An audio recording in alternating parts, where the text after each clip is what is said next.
मीमांसा में आप सबका स्वागत है। आज हम लोग इस समय जो अपने को किसान कहने वाले लोग काफ़ी दिनों से उत्पात कर रहे हैं, उस पर बात करेंगे। सबसे पहले अलधर बलराम के जो भाई हैं, भगवान योगेश्वर श्री कृष्ण उनका स्मरण करते हैं। कृष्णाय वासुदेवाय हरे परमात्मने प्रणतक्लेशनाशाय गोविंदाय नमो नमः। वसुदेवसुतं देवं कंसचाणूरमर्दनं देवकी परमानंदम कृष्णं वंदे जगद्गुरुम। मित्रों, पता नहीं क्या बात है, जो आधुनिक राजनीति है, राजनीति के नाम पे जो कुछ भारत में हो रहा है, उसका भली-भांति विश्लेषण करने वाले, सच्चा विश्लेषण करने वाले बहुत कम लोग भारत में हैं। और आश्चर्य की बात यह है कि जो सचमुच भारतीयता से जुड़ी हुई पार्टी है, जिसमें एक से एक दिग्गज लोग हैं, इतनी विपरीत परिस्थिति में भाजपा को यहाँ तक लाने वाले, विश्व में भारत का डंका बजाने वाले, बड़ी-बड़ी कठिन समस्याएँ, चाहे वो नक्सली की हों, चाहे ड्रग्स वालों की हो, तरह-तरह की, उनको इतने नियंत्रण में ले आने वाले बुद्धिमान हैं। परंतु बौद्धिक क्षेत्र में लगता है कि कोई कोई संकेत है कि अभी ज़्यादा तेज़ नहीं बोलो, अन्यथा एक से एक बुद्धिमान लोग भाजपा में हैं। भाजपा के समर्थन में भी बहुत से आ गए हैं, जो भाजपा या संघ से नहीं जुड़े हैं। लेकिन जो दूसरा पक्ष है वो तो कार्टून है ही है। हम देख रहे हैं कि वो संसार में जो कोई नहीं बोल सकता, ऐसी बातें बोल रहा है। जैसे चीन है, चीन की भयंकर दुर्गति सारे विश्व में चर्चा का विषय है। वहाँ लोग भोजन गिरता है, भोजन अगर कहीं दिखा गिरता मिलता है तो उसमें टूट पड़ते हैं। अगर सार्वजनिक रूप से भोजन का वितरण जो होता है उसमें झगड़े हो जाते हैं। और आप जानते ही हैं शायद, लेकिन हो सकता है ये कांग्रेस के लोग अब भूल गए हों, जो नीचे के कार्यकर्ता हैं, ऊपर वाले तो सब जानते हैं कि वहाँ सब कुछ कम्युनिस्ट पार्टी के हाथ में है। यानी भोजन भी शासन के द्वारा वितरित होगा कि किसको कितना मिले, पानी भी शासन के द्वारा वितरित होगा। आप कब बैंक से नोट निकालें, कब ना निकालें, आपके खेत में जो हो रहा है उसमें से कितना आपको रखने दिया जाएगा, कितना सरकार ले लेगी, ये सारी चीज़ें वहाँ कम्युनिस्ट पार्टी और शासन तय करते हैं। लेकिन यहाँ उसके भी प्रशंसक पड़े हैं। संसार के हर देश के समर्थक भारत में हिंदुओं में पड़े हैं, कांग्रेस, सोशलिस्ट, कम्युनिस्ट आदि पार्टियों में, और भाजपा में भी कुछ। भारत का गुण उन्हें नहीं दिखता। भारत में वो सुधार के चक्कर में है, हिंदू समाज को सुधार दो। अब इस सुधार में पहुंच गए हैं अपने को किसान कहने वाले लोग। वो कह रहे हैं जो संसार में कहीं नहीं हुआ वो भारत में होना चाहिए। क्या होना चाहिए? आज हमारी परंपरागत शास्त्रों का तो ये विषय नहीं है, लेकिन आधुनिक राजनीति शास्त्र, अर्थशास्त्र, वित्त शास्त्र आदि में इस पर बड़े विस्तार से सब जगह का अध्ययन हुआ है कि आधुनिक औद्योगीकरण के 3 ही 4 मॉडल हैं। एक तो ब्रिटेन का है कि जब वो सारी दुनिया को लूट रहा था और कह रहा था कि हम औद्योगीकरण कर रहे हैं, यानी खास तौर से भारत और कुछ दूसरे देशों को लूटा। भारत से करोड़ों टन अनाज ब्रिटेन ले गई। यानी ये तो बाहर से अनाज ले आओ, फल-फूल, मेवा भी भारत और अफ्रीका और अमेरिका सब देशों से बुलाते हैं, तभी उन्हें खाने को मिलता है। तो जो एग्रीकल्चर प्रोडक्ट हैं, जो कृषि उत्पाद हैं, जो कृषि उपज हैं और वनोपज हैं, उनका या तो आप बाहर से छीन के, लूट के, धक्का दे के, झूठ बोल के, जबरदस्ती का व्यापार के नाम पे लूट करके लाते हैं, और या अपने देश के किसानों को इतना दाम देते हैं कि सरप्लस बचे। औद्योगीकरण के लिए उसी से पैसा आता है संसार भर में। इसमें एक इंग्लैंड का मॉडल है, एक सोवियत संघ और चीन का मॉडल है, जो हत्या, किसानों की हत्या करके और उनको गुलाम बना के फिर उससे पैसा कमाते हैं। और एक जापान का मॉडल है, जहाँ किसानों और शासकों में आपस में तालमेल है, क्योंकि किसान ही वहाँ शासक हैं। जापान भी हिंदू धर्म के ही एक रूप का अनुयायी है, तो वहाँ हिंदू धर्म जैसी ही व्यवस्था है। भारत में तो खैर किसान सबसे ज़्यादा सम्मानित भी रहा है और सबसे ज़्यादा शक्तिशाली भी रहा है और सबसे ज़्यादा संपत्ति का स्वामित्व भी उसके पास रहा है। तो पहले तो किसानों को तो बताया नहीं, लेकिन पीछे से ये कानून बना दिया लैंड सीलिंग एक्ट आदि के नाम पे कि खेत किसान के नहीं। जो अंग्रेजों ने कोशिश की थी, कांग्रेस ने उसको लागू कर दिया कि खेत किसान के नहीं है, असली स्वामी सरकार है, किसान को तो पट्टे पे दिए हैं। पट्टे का क्या अर्थ है? आप मालिक नहीं है जब तक हम आपको दे रहे हैं, जैसे लीज होती है उसी तरह हम जब तक आपको पट्टे में दिए हैं, आप किए रहो। लेकिन हिम्मत नहीं पड़ी ये कहने की, तो किसानों को भरमा दिया कि जो पट्टा है तुम्हारा वही तुम्हारा स्वामित्व है। लेकिन पट्टा स्वामित्व नहीं है, पट्टा तो ये है कि सरकार की ओर से आप खेत जोत बो रहे हैं, जो कि सरासर उचित है कि तुम अगर किसान भी मालिक नहीं है तो कौन मालिक है? तो जिस किसान को सदा से माना जाता था कि वो अपनी धरती का मालिक है, उसका स्वामित्व किसने छीना? कांग्रेस पार्टी ने छीना। बाकी पार्टियां भी चुप रहीं, लेकिन कांग्रेस पार्टी ने छीना। लेकिन फिर भी जितना संभव है किसानों के प्रति सारी पार्टियां दिखाती हैं कि हाँ भाई हम ये करेंगे, हम वो करेंगे। यद्यपि उद्योगपतियों को जो रियायत कांग्रेस ने दी वो किसानों को कभी नहीं दी। उद्योगपतियों को बिजली सस्ते में दी, पानी सस्ते में दिया, और किसानों से सिंचाई और बिजली सबके पैसे बहुत वसूल किए। अब जब हल्ला होता है तो थोड़ी रियायतें देते हैं। लेकिन किसान इसके लिए नहीं प्रसिद्ध है। एक तो झूठा विशेषण, झूठी चापलूसी करने से भी बड़ा नाश होता है, तो उसको अन्नदाता कह के पता नहीं क्यों, भाई अगर वो अन्नदाता है तो सभी लोग किसी न किसी प्रकार के दाता हैं। जो जूता बना रहा है वो अ, उपानह दाता है, जो पढ़ा रहा है वो विद्या दाता है, सभी दाते हैं। जो कारीगर है भाई, कोई भवन दाता है, कोई शिल्प दाता है, कला दाता है। ये दाता का शब्द क्या है? हर व्यक्ति जिसके पास कुछ है वो असली दाता तो भगवान है। और इसके बाद आप जब इस धरती में आए हैं, अन्न जहाँ का हमने खाया, वस्त्र जहाँ के हमने पहने, उसके प्रति हमारा ऋण है। तो देते दाता तो ये धरती है और भगवान है और आकाश है और वायु है। तो आप आदमियों को दाता बनाते हैं।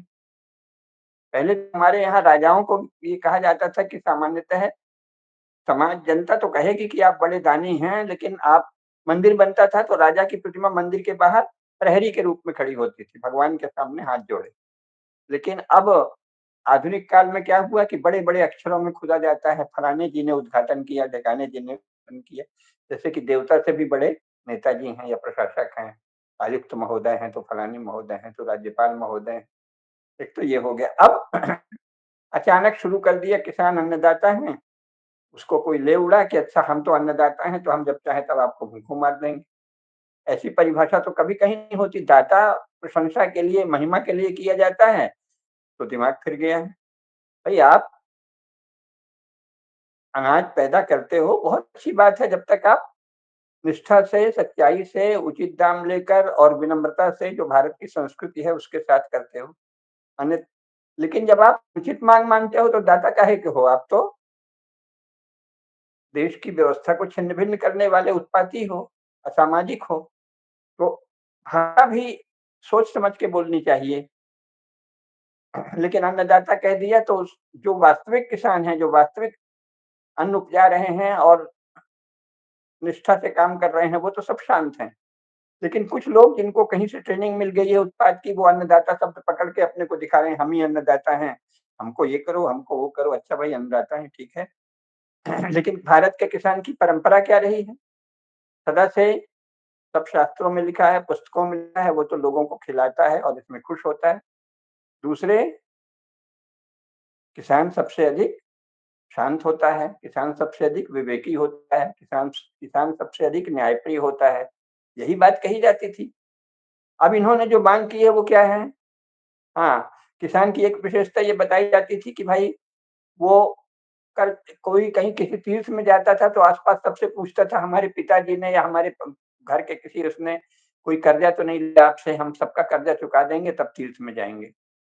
यानी किसान कभी किसी का कर्जा नहीं लेता, जो कर्जा लेता है उसको ज़रूर चुकाता है निष्ठा से, अन्यथा उसे अपने ऊपर पाप मानता है, दोष मानता है, बोझ मानता है।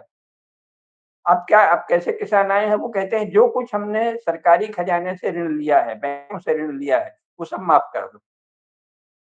अरबों रुपयों के कर्ज माफ़ कर दो, चूँकि कांग्रेस सरकारों ने कुछ उद्योगपतियों के कर्ज माफ़ किए थे, तो कुछ के किए थे ना। सारे उद्योगपतियों के कर्ज तो कभी नहीं माफ हुए। कांग्रेस ने किन उद्योगपतियों के कर्ज माफ किए? जो उनके चहेते थे, जो पार्टी को बहुत बड़ी रकम चंदा देते थे और बाद में सस्ती बिजली पाते थे और बहुत सारा जिसे इंफ्रास्ट्रक्चर कहते हैं, उद्योग का ढांचागत पूरी संरचना खड़ी करने के लिए बहुत रियायत, बहुत अनुदान, बहुत बैंकों से बहुत सुविधापूर्वक ऋण आदि सब मिलता था व्यापारियों किनको? जो कांग्रेस के चहेते थे, जो सत्तारूढ़ पार्टी के चहेते थे। लेकिन अब कभी-कभी किसी-किसी का ऋण वो माफ कर देते थे, लेकिन सारे ही उद्योगपतियों का, सारे ही व्यापारियों का ऋण माफ करेंगे, ये तो भारत में किसी पार्टी ने नहीं कहा, कांग्रेस ने भी नहीं कहा। अब ये क्या कह रहे हैं किसान, हम सबके सारे किसान, उन सबका ऋण माफ कर दो। अच्छा भाई, ये क्या किसान के लक्षण हैं? क्या कोई किसान ये कहता है कि हमने ऋण दिया है और सब माफ कर दो? तब आप हिंदू तो नहीं हैं, भारतीय नहीं हैं, हिंदू किसी तरह नहीं है, क्योंकि हिंदू किसान तो ये मांग नहीं करेगा, क्योंकि सब जानते हैं कि अगर हमने इस तरह का धन लिया तो हमारे बाल बच्चों पर उसका बुरा असर होगा। वो अनीति में चलेंगे, अन्यायी होंगे, कृतघ्न होंगे, उनका आचरण ठीक नहीं होगा और आचरण ही खराब हुआ तो पूत कपूत तो का धन संचय और पूत सपूत तो का धन संचय। तो धन सरकार का कर्जा खा के कौन सा धन बचाओगे और उससे तुम्हारी संतानें कैसी होंगी? भारत का सब किसान जानता है, लेकिन किसानों के नेता क्या कह रहे हैं? मांग कर रहे हैं हम सर, जो कुछ हमने ऋण लिया है सब माफ कर दो। अच्छा ठीक है, लगान भी माफ कर दो। अच्छा, लगान माफ कर दो तो कैसे देखेंगे कि कौन कितनी भूमि को जोत रहा है? सही व्यक्ति जोत रहा है या किसी और ने कर ली, कुछ भी घपला मच जाएगा, क्योंकि या तो किसानों की पंचायतें बने देश भर में, वो जिम्मा लें कि हम ये सब देखेंगे, वो तो पूरा ढांचा बदलना पड़ेगा। रातों रात ये मांग करने से नहीं होगा। अभी तो यही व्यवस्था है ना, शासन का नियंत्रण रहता है, रिकॉर्ड शासन रखता है। तो रिकॉर्ड जब शासन रखता है, आप भी रखिए, लेकिन सारे देश का रिकॉर्ड कौन रखता है? शासन। तो जब वो लगान ही बंद कर देगा तो कहाँ से, कैसे, किस आधार पे रिकॉर्ड रखेगा?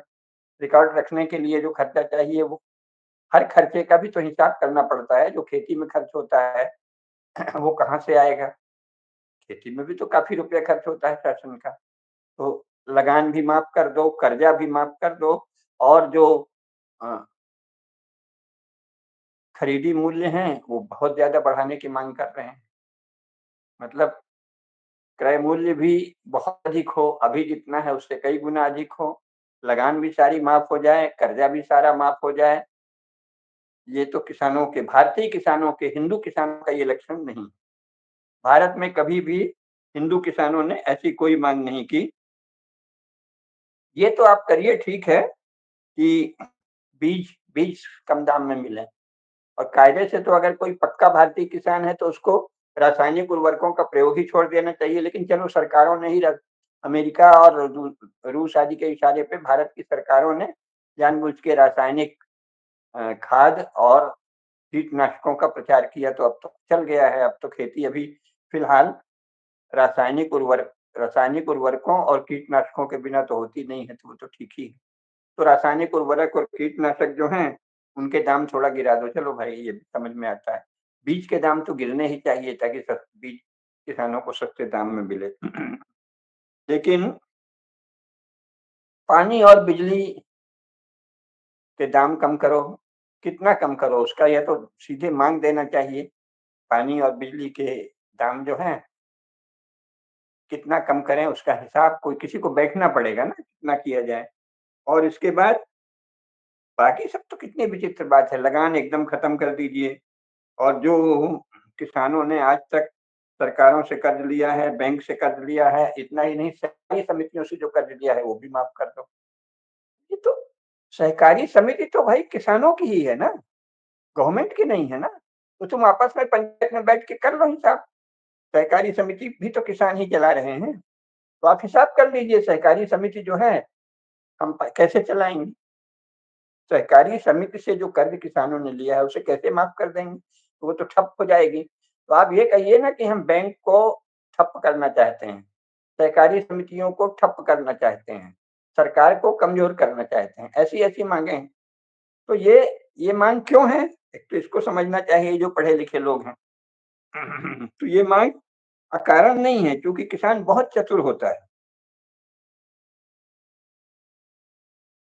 सारा हिसाब, किसान से ज़्यादा हिसाब-किताब जानने वाला कौन होगा? व्यापारी और किसान दोनों बहुत हिसाब-किताब जानते हैं। तो जब वो ये कह रहे हैं कि ये भी माफ़ कर दो, वो भी माफ़ कर दो, तो उन्हें खूब पता है कि इसका चरमरा के बैठ जाएँ। सहकारी समितियाँ चरमरा के बैठ जाएँ, बैंक इतने बड़े पैमाने पर जो ऋण है, क्योंकि थोड़ा लेकिन करोड़ों में ना, कम से कम 70 करोड़ किसान हैं, तो सबका ऋण माफ़ होगा तो क्या हाल होगा? और आप ये तो कह नहीं रहे हैं केवल हिंदू का माफ़ करो, सारे किसानों का ऋण माफ़ करो, तो क्या स्थिति होगी? बैंक ठप हो जाएँगे, सहकारी समितियाँ ठप हो जाएँगी, लगान जब नहीं देंगे तो सरकार के पास रिकॉर्ड में समस्या आ जाएगी और रेवेन्यू विभाग जो है वो कैसे चलेगा? तो आप या तो राजस्व विभाग आप समाप्त करना चाहते हैं, तो वो तो शासन का एक भिन्न ढाँचा आएगा जिसमें पंचायतें स्वयं देखेंगी। पहले कभी राजस्व विभाग इससे अ, गाँवों का नियंत्रण नहीं करता था, लेकिन फिर उसकी संरचना की बात करो, संरचना की कोई बात नहीं करते। आप जो माँगें कर रहे हैं बड़ी-बड़ी, वो राज्य की संरचना से संबंधित हैं। राज्य की संरचना जब बदलेगी तो उसमें आपको भी तो अपना चाल-चलन, व्यवहार, नीति सब बदलनी पड़ेगी। उसके लिए आपके कोई बड़े बौद्धिक, बड़े विद्वान, बड़े महात्मा, संत, मुनि, ऋषि जो भी हों आपकी ओर से, बड़े मुखिया, बड़े किसान, वो आके सब बड़े हिसाबी होते हैं तो उनको पहले बताना चाहिए कि लगान माफ़ कर दोगे, सहकारी समितियों का कर्ज़ माफ़ कर दोगे, बैंक का कर्ज़ माफ़ कर दोगे, सरकार सारा कर्ज़ माफ़ कर देगी, तो भी ये सब संस्थाएँ चलती रहेंगी और रिकॉर्ड भी रखा रहेगा। अथवा ये कहिए कि हम आपस में रिकॉर्ड रखेंगे, भरोसा है क्या?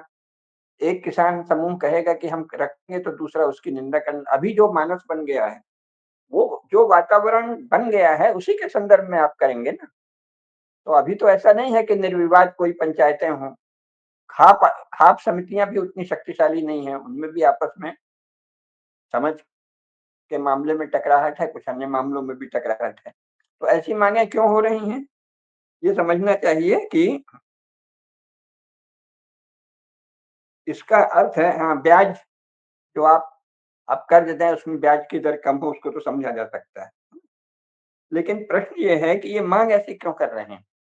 तो अगर हम ध्यान से देखें, तो जो किसान का स्वभाव रहा है स्वाभिमानी, कभी भी ऋण नहीं रखने वाला अपने ऊपर, जो ऋण ले उसको सच्चाई से अदा करने वाला, उससे भिन्न आचरण है और सारे देश के किसानों का नहीं, इसी तरफ का ज़्यादा है, पंजाब और हरियाणा और दिल्ली। तो इसका कोई कारण है, तो कारण को जब हम ढूँढेंगे तब पता चलेगा कि इनके जो किसान संगठन हैं, वो सब कम्युनिस्ट विचारधारा से प्रेरित हैं। हमारे श्रोताओं को शायद पता नहीं हो, कम्युनिस्टों की एक खास पहचान है, वो नाम भी एक तरह से रखते हैं मोर्चा। मोर्चा क्यों है?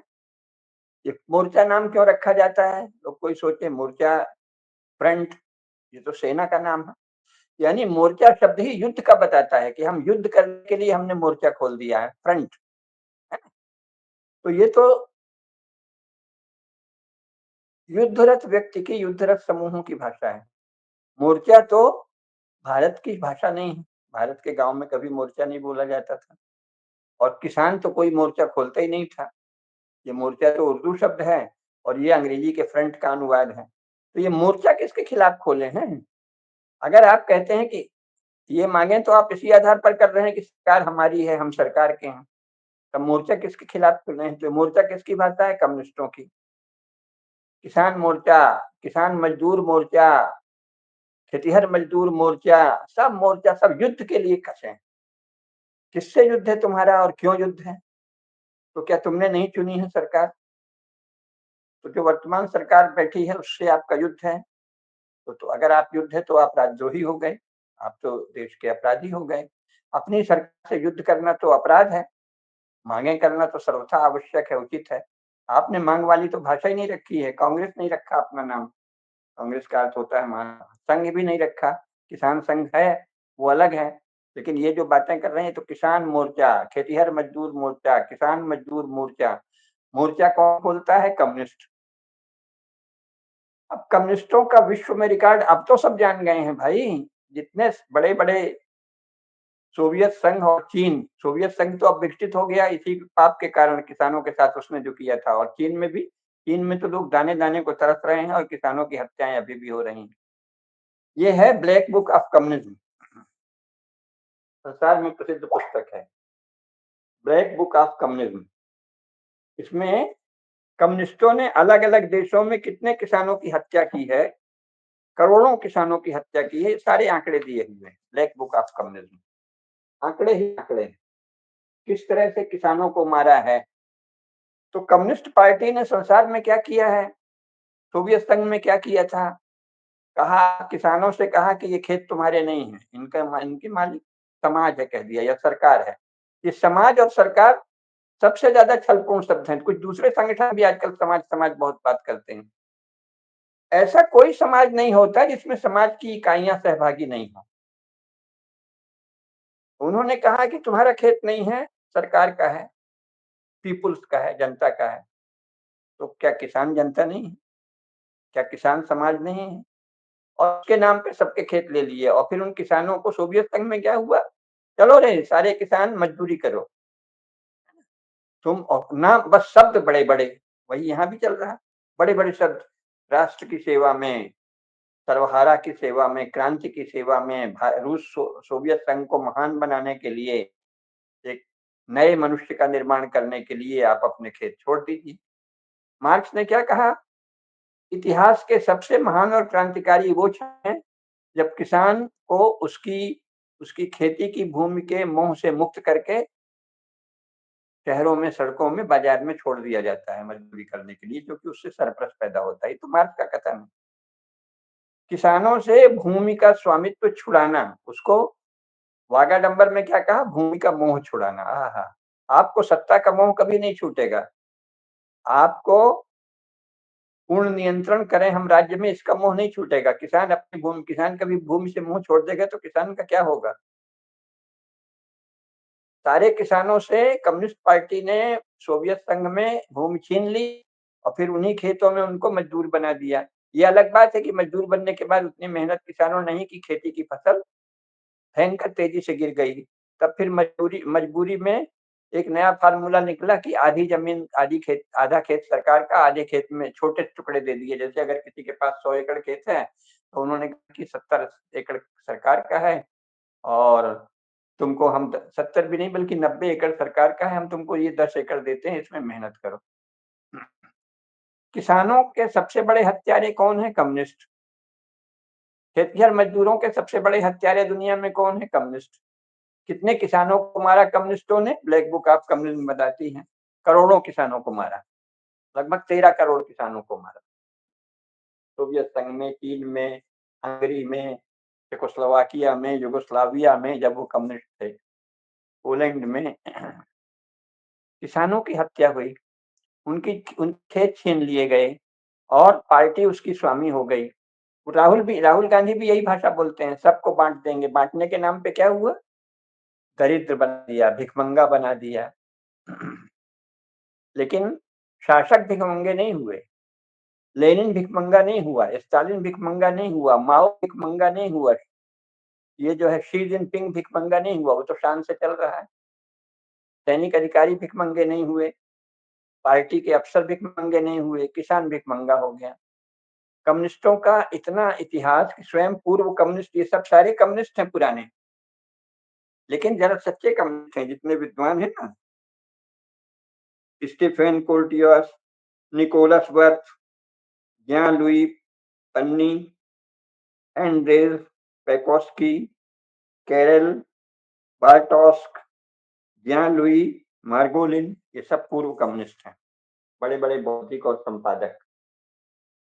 इनकी जब आत्मा सिहर गई, इनका जब अंतःकरण कांप उठा कि अरे बाप रे, हमको तो कहा गया था कि किसानों का और मजदूरों का भला करेंगे, और ये क्या हो रहा है, किसानों की हत्या हो रही है। जब ये इससे सिहर गए तो इन्होंने इकट्ठे होकर ये पुस्तक की, ये दिखाया ये कम्युनिज्म जो है ये किसानों का शत्रु है, ये खूनी नरपिशाचों का झुंड है। लेकिन भारत में अभी भी कम्युनिस्टों की भाषा चल रही है, मोर्चा। कम्युनिस्टों जैसी मांग, कम्युनिस्टों का उद्देश्य क्या है, जो स्थापित व्यवस्था है उसको तोड़ दो। कैसे तोड़ोगे? उस पे दबाव बनाते जाओ, दबाव बनाते जाओ, समाज में अराजकता फैल जाए। तो जो कम्युनिज़्म सारे संसार में किसानों का हत्यारा रहा है, उनके खेतों का डकैत रहा है, लुटेरा रहा है, छिनैत रहा है, वही कम्युनिस्ट भारत में खासतौर से इस किसान आंदोलन का जो बॉर्डर में आता है उसका नेतृत्व कर रहे हैं। तो उनकी तो हत्या और मार-काट वो तो उनका स्वभाव ही है कम्युनिस्टों का। पंजाब में सबसे पहले कम्युनिस्ट पार्टी बहुत तगड़ी थी, काफ़ी पहले, अंग्रेज़ों के समय सबसे कम्युनिस्ट पार्टी तगड़ी थी पंजाब में, और वो अंग्रेज़ों की दलाल बन गई जब सोवियत संघ से अंग्रेज़ों का पैक्ट हुआ। अब वही कम्युनिस्ट पार्टी के लोग या उसी विचारधारा के अनुयायी, उनके उत्तराधिकारी अब ये किसान अपने को बता रहे हैं। किसान आंदोलन जब कम्युनिस्टों के हाथ में जाएगा तो उसका उद्देश्य किसानों को बर्बाद करना और शासन में अराजकता फैलाना, अव्यवस्था फैलाना। लेकिन बड़ा आश्चर्य होता है कि दिन-रात विचारधारा की बात सारे दल करते हैं, भाजपा भी करती है, लेकिन भाजपा के लोग ये बहस क्यों नहीं छेड़ते पंजाब, हरियाणा, दिल्ली जहाँ भी रहा है कि भाई तुम कम्युनिज़्म में विश्वास करके फिर किसानों के पक्षधर कैसे हो सकते हो? तुम्हारे सारे नेता कम्युनिस्ट क्यों हैं? तुम्हारी भाषा कम्युनिस्टों की क्यों है? किसान मोर्चा, संयुक्त मोर्चा, ये तो कम्युनिस्ट भाषा है। मोर्चा तो लड़ाई के लिए खोला जाता है और किसान लड़ता है तो सरकार की ओर से लड़ता है, अपनी सरकार की ओर से, विदेशों से लड़ता है, और तो सरकार किसानों ने कभी कोई लड़ाई नहीं अपनी सरकार से लड़ी भारत में। यूरोप में लड़े क्योंकि वहाँ भयंकर शोषण होता था। भारत में तो किसान ही मालिक है, किसानों के बेटे ही बेटियाँ ही सेना में हैं, तो वो किससे लड़ेंगे? तो ये संसार में जो कहीं नहीं है, जो सारे संसार में सर्वविदित है कि किसानों का मुख्य शत्रु कौन है? कम्युनिस्ट। कम्युनिस्ट क्या करता है? किसानों के खेत छीन लेता है, फिर उनको कहता है कि तुम देश के लिए काम करो, इसका मतलब तुम मज़दूरी करो अपने खेत में। और उसके तो रिकॉर्ड आए हैं, ये कम ब्लैक बुक ऑफ कम्युनिज़्म है, मिलोवान जिलास का न्यू वर्क था, बहुत सारे लोगों ने पुस्तकें लिखी हैं, कि स्वयं कम्युनिस्ट पार्टी के जो अफ़सर हैं, वो ऐश करते थे। कम से कम भारत में तो बड़े कम्युनिस्ट लोगों ने, उनके जो बड़े अधिकारी हैं, उन्होंने ऐश नहीं किया। ये भी एक मज़ेदार बात है कि भारत के कम्युनिस्ट जो हैं, वो बहुत कुछ संघ के स्वयंसेवक जैसे नेता होते रहे हैं जो। कम्युनिस्ट पार्टी के बहुत से नेता मैंने पास से देखा है, राजेश्वर राव हों, डांगे हों, नंबूदरी-पाद हों, ये लोग बहुत ही, इनको तो आप देखिए तो लगेगा कि आरएसएस के प्रचारक हैं। बाद में कम्युनिज़्म के नाम पे जब यूनिवर्सिटी के विद्यार्थी आए तो वो शराबी, व्यभिचारी, कामों-काजी हो गए। तो जैसी लहर बही अमेरिका और पश्चिमी यूरोप की जो भी व्यभिचार की संस्कृति, उसके वो अनुयायी हो गए। दुराचरण की, लंपटता की, शराबखोरी की। एक ही संगठन कितने रंग बदलता है। लेकिन जो जो देखने में संघ के प्रचारक दिखते थे, लेकिन सादगी से रहन-सहन करते थे, उनके भी मन में पाप था। वो भी अंत में खेत छीनना चाहते थे किसानों का, क्योंकि उनके सिद्धांत भी नहीं थे। कम्युनिज़्म के सिद्धांत में नहीं थे कि किसानों के खेत छीनो। खेती का जो सरप्लस है वो उद्योग में लगाओ। कम्युनिस्ट तो किसानों के जन्मजात शत्रु हैं, आधारभूत शत्रु हैं, विचार से शत्रु हैं, व्यवहार से शत्रु हैं, इतिहास से शत्रु हैं, वर्तमान में शत्रु हैं। भारत में कम्युनिस्ट नेतृत्व कर रहे हैं इस किसान आंदोलन का, जो पंजाब, हरियाणा और दिल्ली के किसान कर रहे हैं, पश्चिमी उत्तर प्रदेश में भी। ये संसार का सबसे अजूबा है। और भारतीय जनता पार्टी के लोग ये सवाल क्यों नहीं उठाते कि अरे भाई, कम्युनिस्टों के नेतृत्व में कब से किसान हो गया? कम्युनिस्टों के नेतृत्व में जो किसान होता है वो तो गड़बड़ आदमी होता है। वो तो छल, अपने ही समाज के साथ छल करता है। वो तो किसानों को धोखा देता है। वो तो अंत में खेती के साथ अन्याय करता है। अंत में वो खेती को चौपट करता है ताकि उद्योग धंधे हों, जो कि मार्क्स ने कह दिया है कि वो टेक्नोलॉजी का डेवलपमेंट ही चेतना का विकास है। तो वो तो किसान विरोधी होगा। वो तो बड़े-बड़े उद्योग, बड़ी-बड़ी आधुनिक औद्योगिक अ, क्रांति के का पक्षधर होगा। तो संसार में कहीं भी किसानों के वास्तविक नेता कम्युनिस्ट नहीं है, भारत में कम्युनिस्ट है। और कोई जो उनका विरोधी है, यानी जो वर्तमान में शासन कर रहे राष्ट्रीयता के पक्षधर, हिंदुत्व के पक्षधर लोग हैं, वो ये बात उठाते ही नहीं। तो क्या संसार का सारा अजूबा भारत में ही होगा? संसार के विषय में अपने ही लोगों से झूठ बोला जाएगा, इस सच को छिपाया जाएगा कि कम्युनिस्ट जो है वो किसानों के हत्यारे हैं। कम्युनिस्ट जो है वो किसानों की ज़मीन छीन लेते हैं। कम्युनिस्ट जो है वो कृषि क्षेत्र के साथ अन्याय करके उसका सरप्लस निकाल कर उद्योग में लगाते हैं। सर्वविदित बात है। लेकिन चूँकि वहाँ शब्दजाल है, मक्कारी है, फ़रेब है और इरादा ही किसानों को ठगना और मूर्ख बनाना है, तो वो उसके लिए करेंगे ही, सेवक होते हैं। तो भारत के जो कम्युनिस्ट हैं, जो किसानों के साथ हैं, वो किसके सेवक हैं? कम्युनिस्ट पार्टी तो अब कोई शक्तिशाली बची नहीं। जो शासक दल है भाजपा, उसके तो वो सेवक हैं नहीं। फिर इसका मतलब ये कहाँ के सेवक हैं? ये क्या अमेरिका के अब सेवक हो गए हैं, जो कि कम्युनिस्ट तो किसी के सेवक हुए बिना रह नहीं सकते। तो क्या अब जो किसानों का नेतृत्व कर रहे कम्युनिस्ट हैं, इसमें बहुत ज़्यादा इन सब विचारों को जाने बिना पश्चिमी उत्तर प्रदेश के कुछ महत्वाकांक्षी अथवा लोभी जाट नेता भी आ गए हैं, अपने पिता के यश को धूमिल करते हुए, टिकैत आदि। तो वो तो जानते नहीं हैं लेकिन उनकी सारी भाषा कम्युनिस्टों जैसी है। तो अब ये क्या हो रहा है? कम्युनिस्ट भाषा, कम्युनिस्ट शैली, कम्युनिस्ट विचार और कम्युनिस्ट लक्ष्य तो किसानों का हत्यारा है, किसानों का विनाशकारी है, किसानों की खेती छीनने वाला है और खेत छीनने वाला है। ये किसकी सेवा में ये हो रहा है? ये जो किसान हैं, ये अमेरिका की सेवा कर रहे हैं। अमेरिका में भी कई लॉबी है, अमेरिका में तो घोषित रूप से राजनीति लॉबी से चलती है। तो ये अमेरिका की किस लॉबी के समर्थक हैं? सोरोस के हैं? या राहुल गांधी के भारत में समर्थक हैं, जो राहुल गांधी खुद चीन और सोरोस का समर्थक हैं? तो ये सब प्रश्न बौद्धिक रूप से भी उठाए जाने चाहिए। लेकिन पता नहीं क्यों भाजपा नहीं उठा रही है कि भाई ये कर्म से किसान का क्या संबंध? और कोई कम्युनिस्ट कैसे किसान का नेता हो सकता है और कम्युनिज़्म की भाषा भारत के किसान की भाषा कैसे हो सकती है? जो धर्म की बात करता है, जो कृतज्ञता की बात करता है, जो हम किसी का ऋण नहीं रखेंगे क्योंकि पाप पड़ेगा, है ना? जो तीर्थ जाने के पहले सबका ऋण उतार के जाता है, वो इस तरह से ऋण लादे हुए कहे कि हम कह ऋण देंगे ही नहीं। कितनी पीढ़ियाँ नरक में जाएँगी, कितना पाप पड़ेगा, कुछ ध्यान ही नहीं है। जब तुम स्वयं शासन का ऋण ले लोगे तो तुम कितने बड़े पापी होगे। ऋण तो अदा करने के लिए लिया जाता है, कर्जा लिया है तो चुकाओ, ऋण लिया है तो अदा। ये क्या बात है? नहीं हम ऋण नहीं चुकाएँगे। बीज सस्ता माँगो समझ में आता है, सिंचाई बिजली थोड़ी ठीक कम दरों में माँगो ये भी समझ में आता है। रासायनिक भी अब चल ही रहे हैं, कीटनाशक चल ही रहे हैं तो उनको भी सस्ते माँग लो। इतना तो समझ में आता है, लेकिन रेवेन्यू नहीं देंगे और कर्जा माफ़ कर दो। ये तो ये तो किसान का लक्षण नहीं। तो शासन को भी हमारे जो शासक हैं, वो क्या कर रहे हैं? वो क्यों नहीं इन बातों को जनता के बीच ले जाते? और अगर ये लोग विदेशों के इशारे पे ये सब कर रहे हैं, तो इनके विरुद्ध कठोर कार्रवाई क्यों नहीं होती? ये सब प्रश्न सार्वजनिक जीवन में उठने चाहिए। क्योंकि अगर कोई केवल अराजकता फैलाने के लिए, उत्पात करने के लिए, अव्यवस्था करने के लिए, निर्वाचित शासन को आपत्ति में डालने के लिए, संकट में डालने के लिए, उथल-पुथल करने के लिए और ऐसी माँगें लेकर आता है, जो स्पष्ट रूप से दिखती हैं कि असंभव है। तो इसका अर्थ क्या है? इसका अर्थ है कि उनको सत्ता को अस्थिर करना है, भाजपा को अस्थिर करना है। क्यों करना है? किसके लिए करना है? किसके इशारे पर करना है? इन सब चीज़ों पे सार्वजनिक जीवन में चर्चा होते रहनी चाहिए। और ये बड़े आश्चर्य की बात है कि जो कुछ संसार में कहीं नहीं होता जो या संसार में जो कुछ रिजेक्ट हो चुका है, रद्द हो चुका है, ठुकराया जा चुका है, वो सब भारत में चलता है। और संसार में जिन बातों का दोहराने वाला अब कोई नहीं है, वो भारत में है। हर क्षेत्र में यही है। तो अभी तो किसानों की बात हो रही है, किसानों का नेतृत्व कम्युनिस्ट कर रहे हैं और कम्युनिस्ट पदावली में कर रहे हैं, कम्युनिस्ट तेवर से कर रहे हैं, कम्युनिस्ट भाषा में कर रहे हैं, मोर्चा खोल रहे हैं, युद्ध का मोर्चा खोल रहे हैं। क्या भाषा है? ये किस देश के लोग हैं? इनका हिंदू समाज से, भारत भूमि से, भारतीय संस्कृति से, सनातन संस्कृति से क्या रिश्ता है?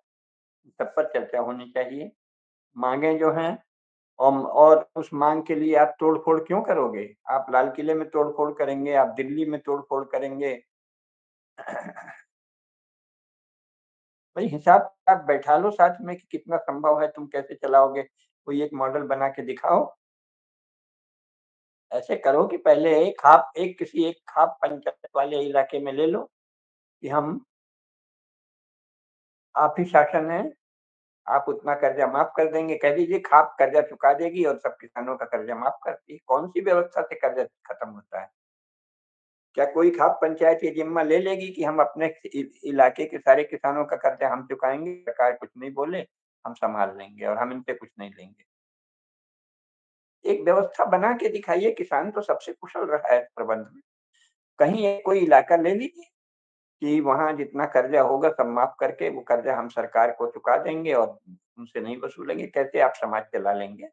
उसका कोई चिंतन, कोई मनन होना चाहिए। तो इस तरह ऐसी माँगें रखना जो पूरी होना असंभव हो, ताकि हम उत्पात कर सकें, ताकि हम दिल्ली में तोड़-फोड़ कर सकें, ताकि हम संसार में मीडिया के सामने भी प्रचार कर सकें, ताकि ये दिखा सकें कि मोदी जो हैं, वो तो बहुत बड़े विरोध का सामना कर रहे हैं और भारत में बहुत बड़ी संख्या में लोग मोदी के विरोधी हैं, ये बताना है। ऐसे स्पष्ट विरोधी को तो कुचलने का ही एकमात्र राजनीतिक उपाय है। शासन को इनके विरुद्ध कठोर कार्रवाई करनी चाहिए क्योंकि ये राजद्रोही हैं और अब तो देशद्रोह का कानून आ गया है, तो देशद्रोही भी सिद्ध किया जा सकता है इनको, क्योंकि ये देशद्रोही क्यों हैं? किसान की माँग करना कोई देशद्रोह नहीं है, बहुत अच्छा है। लेकिन असंभव माँग कर रहे हैं, जानबूझकर ऐसी माँग कर रहे हैं जो कभी पूरी ही नहीं हो सकती और शासन के विरुद्ध विक्षोभ पैदा कर रहे हैं। लोग अशांति फैला रहे हैं, लोग शांति को क्षुब्ध कर रहे हैं, लोकमानस को क्षुब्ध कर रहे हैं, लोग शांति को प्रक्षुब्ध कर रहे हैं। और दूसरे अन्य नागरिकों के साथ मारकाट वाला उपाय करते हैं, दिल्ली में घुसेंगे, तोड़-फोड़ करेंगे, मार देंगे, भई आप कौन हैं? आप बख्तियार खिलजी हैं? आप कोई और बाहर का जो पगले से आक्रांता थे, बख्तियार खिलजी को तो कामरूप नरेश ने मार दिया, खत्म कर दिया। उसने नालंदा का पुस्तकालय जलाया, फिर असम की ओर बढ़ा। असम में कामरूप नरेश प्रतीक्षाई कर रहे थे, पकड़े और उसको इतना मारा कि भाग गए। 100 घोड़े बचे, बाकी को तो वहीं कत्ल कर दिया, केवल 100 घोड़े बचे, उनको लेके भागा, वो 100 घोड़े भी इधर-उधर हो गए। बख्तियार खिलजी लँगड़ाता, अटकता, बीमार पड़ता, कहीं पानी माँगता, कहीं खाना माँगता, पहुँचते-पहुँचते दिल्ली के पास ही मर गया। तो अगर आप बख्तियार खिलजी की तरह आक्रमण करोगे दिल्ली पर या कहीं भी, तो फिर आपके साथ भी वही होगा। तो ये तो नहीं करना चाहिए और शासन का ये कर्तव्य है कि इस तरह जो लोग शांति को प्रक्षुब्ध करें, असंभव माँगें रखें, ऐसी माँगें रखें जिनसे कोई भी विवेकवान व्यक्ति सहमत नहीं होगा और जिनकी पूर्ति संभव नहीं है, तो उसमें इनको एक विद्रोही, उत्पाती, लोक शांति को प्रक्षुब्ध करने वाला, समाज में अकारण उथल-पुथल पैदा करने वाला उत्पाती समुदाय मानकर कठोरता से कार्रवाई करनी चाहिए। शासन होता ही कठोरता के लिए है, दंड नीति ही शासन का पर्याय है। हमारे यहाँ जितने लिखे गए हैं उसमें राजनीति शास्त्र के जो ग्रंथ हैं उनको दंड नीति शास्त्र भी कहते हैं। जो शासन को आघात पहुँचाने वाले, समाज को आघात पहुँचाने वाले, व्यवस्था को आघात पहुँचाने वाले व्यक्तियों और समूहों को शमित नहीं करता, दंडित नहीं करता, नियंत्रण में नहीं लाता, वो शासन ठीक नहीं। तो वर्तमान शासन को इन लोगों को शमित करना चाहिए, दंडित करना चाहिए और बीज आदि तो ठीक ही है, बीज उपलब्ध करा दें, खाद कीटनाशक भी देख लें, जितना संभव है कर लें। लेकिन जो असंभव माँगे हैं वो पूरी नहीं होंगी और वो पूरी करने के लिए की भी नहीं जा रही।